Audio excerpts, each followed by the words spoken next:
오늘 하나님이 주신 말씀은 이사야서 49장 1절에서 8절까지 말씀입니다. 제가 봉독하겠습니다. 섬들아 내게 들으라. 먼 곳 백성들아 귀를 기울이라. 여호와께서 태에서부터 나를 부르셨고 내 어머니의 복중에서부터 내 이름을 기억하셨으며 내 입을 날카로운 칼같이 만드시고 나를 그의 손 그늘에 숨기시며 나를 갈고 닦은 화살로 만드사 그의 화살통에 감추시고 내게 이르시되 너는 나의 종이요 내 영광을 내 속에 나타낼 이스라엘이라 하셨느니라. 그러나 나는 말하기를 내가 헛되이 수고하였으며 무익하게 공연히 내 힘을 다하였다 하였도다. 참으로 나에 대한 판단이 여호와께 있고 나의 보응이 나의 하나님께 있느니라. 이제 여호와께서 말씀하시나니 이는 태에서부터 나를 그의 종으로 지으신 이시요 야곱을 그에게로 돌아오게 하시는 이시니 이스라엘이 그에게로 모이는도다. 그러므로 내가 여호와 보시기에 영화롭게 되었으며 나의 하나님은 나의 힘이 되셨도다. 그가 이르시되 네가 나의 종이 되어 야곱의 지파들을 일으키며 이스라엘 중에 보존된 자를 돌아오게 할 것은 매우 쉬운 일이라. 내가 또 너를 이방의 빛으로 삼아 나의 구원을 베풀어서 땅끝까지 이르게 하리라. 이스라엘의 구속자 이스라엘의 거룩한 이이신 여호와께서 사람에게 멸시를 당하는 자 백성에게 미움을 받는 자 관원들에게 종이 된 자에게 이같이 이르시되 왕들이 보고 일어서며 고관들이 경배하리니 이는 이스라엘의 거룩하신 이 신실하신 여호와 그가 너를 택하였음이니라. 여호와께서 이같이 이르시되 은혜의 때에 내가 네게 응답하였고 구원의 날에 내가 너를 도왔도다. 내가 장차 너를 보호하여 너를 백성의 언약으로 삼으며 나라를 일으켜 그들에게 그 황무하였던 땅을 기업으로 상속하게 하리라. 아멘. 오늘 본문은 두 가지 측면에서 그 내용이 자연스럽게 이해가 될 수 있을 것 같습니다. 첫 번째는 오늘 본문에 나오는 나는 누구를 의미하는가입니다.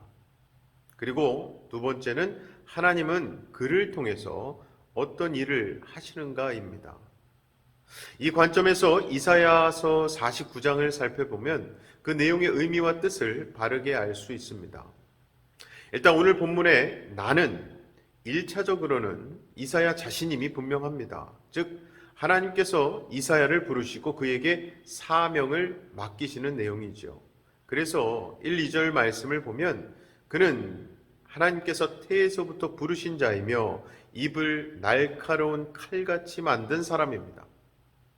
그리고 5절부터 8절까지를 보면 그 사람을 통해서 하나님은 야곱을 하나님께로 돌아오게 하시며 그 사람을 이방의 빛이 되게 하시고요 백성의 언약이 되게 하신다고 말씀하십니다. 이사야 본인이 스스로 그런 사람이 되겠다가 아니라 하나님께서 되게 하신다는 말씀이에요. 이처럼 하나님께서 이사야에게 사명을 맡기시고 약속하실 때에 그 주체는 하나님이십니다. 그러므로 이사야 선지자는 하나님의 뜻을 전달하고 실행하는 대리인인 것입니다. 그리고 하나님의 뜻은 그 시대를 향한 구원과 심판을 향하고 있기 때문에 결국 그 뜻을 전하는 자는 그 시대에 있어서 구원자, 선지자의 역할을 하게 되는 것이죠. 그래서 노아의 홍수 시대에는 노아가 하나님의 뜻을 전했었습니다. 노아가 방주를 제작하는 것을 통해서 하나님의 구원과 심판을 그 시대에 선포했던 거죠. 모세 또한 하나님의 구원과 심판을 그 시대에 선포했습니다. 그 이후에도 수많은 선지자들이 그러했습니다.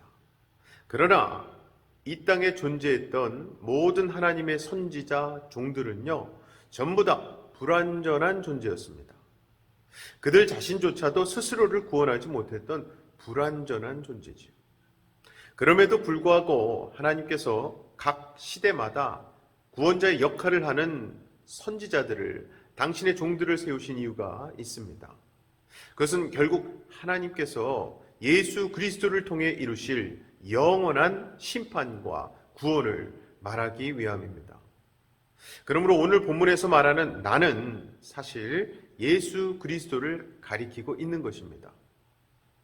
자, 그럼 이제 오늘 본문을 풀어가는 두 번째 관점이죠. 하나님은 그를 통해서 어떠한 일을 하시는가입니다. 하나님은 노아를 통해서 죄악된 시대에서 하나님의 백성들을 구원해 내셨습니다. 그리고 성경은 노아가 하나님의 은혜를 입었다라고 말씀하죠. 그 후에 하나님은 물로 이 땅을 심판하시죠. 모세 또한 애굽에서 하나님의 백성들을 이끌어냈습니다. 하나님은 당신의 백성을 묶고 있던 애굽 땅에 10가지 재앙으로 하나님의 진노와 능력을 보이셨습니다. 그리고 이스라엘 백성들에게 은혜를 베푸셔서 가나안 땅으로 들어가게 하셨죠.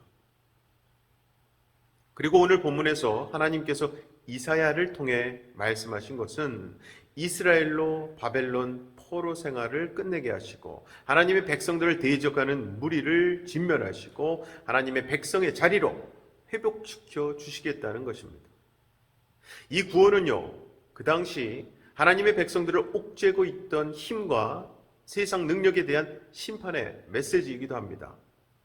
그러므로 이 모든 것은 예수님께서 죄와 사망의 권세를 멸하시고 하나님의 백성들을 구원해 내시는 것을 보여주는 예표지요 사인과 같은 것입니다.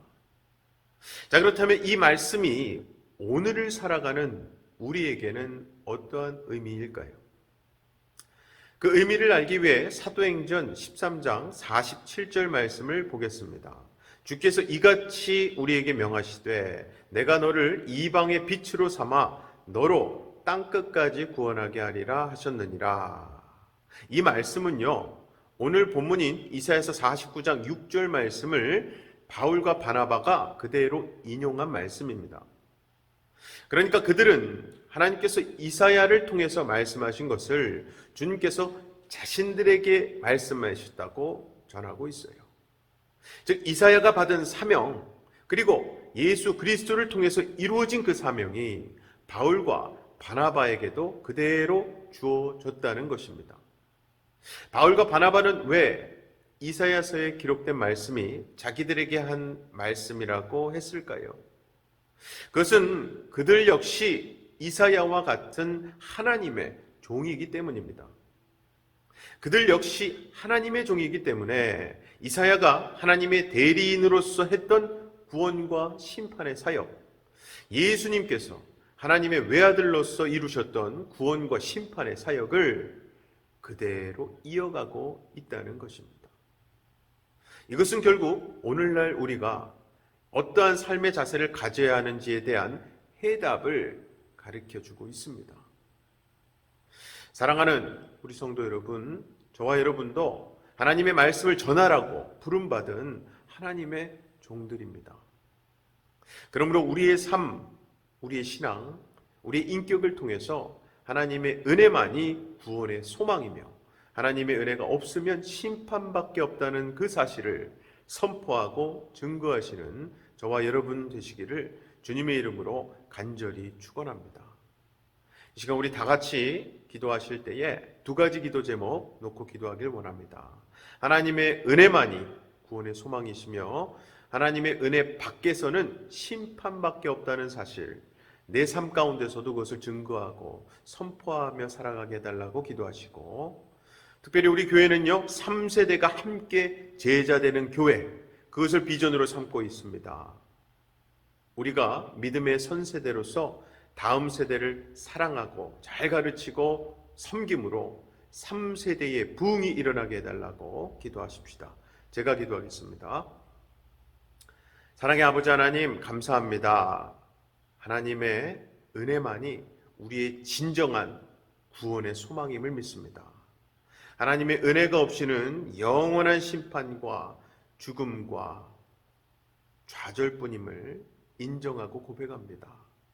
그러므로 오늘도 하나님의 그 은혜 안에 머물길 원합니다. 예수 십자가 앞에 나와 하나님의 거룩한 자녀가 되기 위해 보혈로 씻김 받기를 원합니다. 하나님, 우리 교회에 3세대가 함께 제자되는 교회라는 비전을 주셨사오니 우리가 믿음의 선세대로서 우리 다음 세대를 더욱더 열심히 사랑하고 말씀으로 양육하고 섬길 수 있도록 하셔서 정말 3세대에 성령의 부흥이, 생명의 부흥이 일어나는 역사가 일어나게 하여 주시옵소서. 믿고 감사드리며 예수님 이름으로 기도하옵나이다.